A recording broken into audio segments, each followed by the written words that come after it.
Gavin Sheasley has heard it many times. So have you. Leave them alone. They're not hurting anyone. The problem is, maybe they are. 15, we are halfway. Train 615 is the place you go to get in shape. Knees up, shoulders up. Leave the excuses at the door. 1, let's go. This is a fitness experience. If you stick with it, you 2, will get results. 1, halfway, switch sides, yes. Gavin Sheasley has enough drive and energy to lead classes all day. 3, 2, 1, and rest. If only that was enough. Not here. Not this close to the Brookmead homeless camp. So what exactly is the problem? Take a look for yourself. This is the kind of thing that goes on in front of Train 615 too often. They're walking like zombies. And it's not good for business.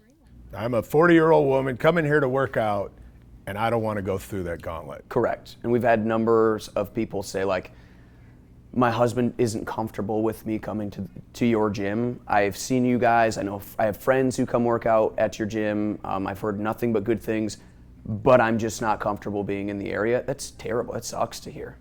Police will tell you robbery, assault, and shoplifting are big problems around here. Everyone has a story, not just Train 615. We can call 911. We can call anybody, even like our security staff.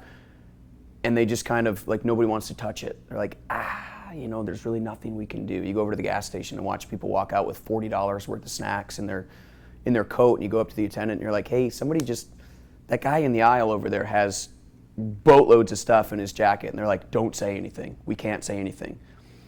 Because they've got some corporate policy or something where they can't call them out. And it's like, well, who's going to? That enough is enough. And Rebecca Lowe is the founder of Reclaim Brookmead Park. She says, don't be fooled by the big cleanup this summer. There might be less trash, but nothing has changed. you know why Brookmead Park is particularly attractive is because not much is happening.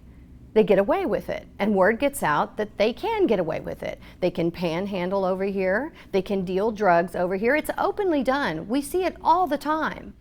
Nashville's Homeless Impact Division has a Phase 1 goal to significantly reduce the camp population by 25% by November 1st, mostly through funding a not-for-profit-based $850,000 mobile housing navigation center. I want to house people. We asked Judith Tackett, with 1 month to go, how many people have actually been moved out of the camp into transitional housing. She wrote back, quote, "Yes, we are ending Phase 1 and are working on the evaluation and will make it available once it is closer to the date," unquote. Reclaim Brookmead Park says this plan is not aggressive enough and relies too much on charity and not enough on the city. What is the city doing? So the city's throwing $850,000 into it, and then they're putting it on the churches and the nonprofits.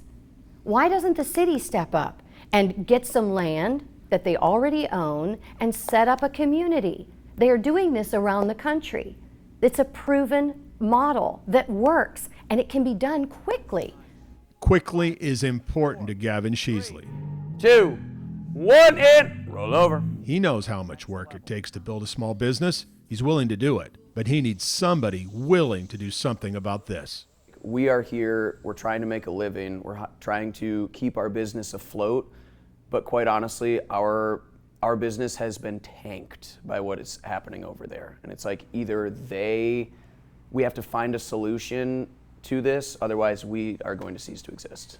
We wanted you to meet someone who is truly suffering from the situation over there, but make no mistake, we could have walked into El Sombrero Restaurant, Lowe's, Thornton's, and told a very similar story. I'm Dennis Ferrier, Fox 17 News, your Code Red station.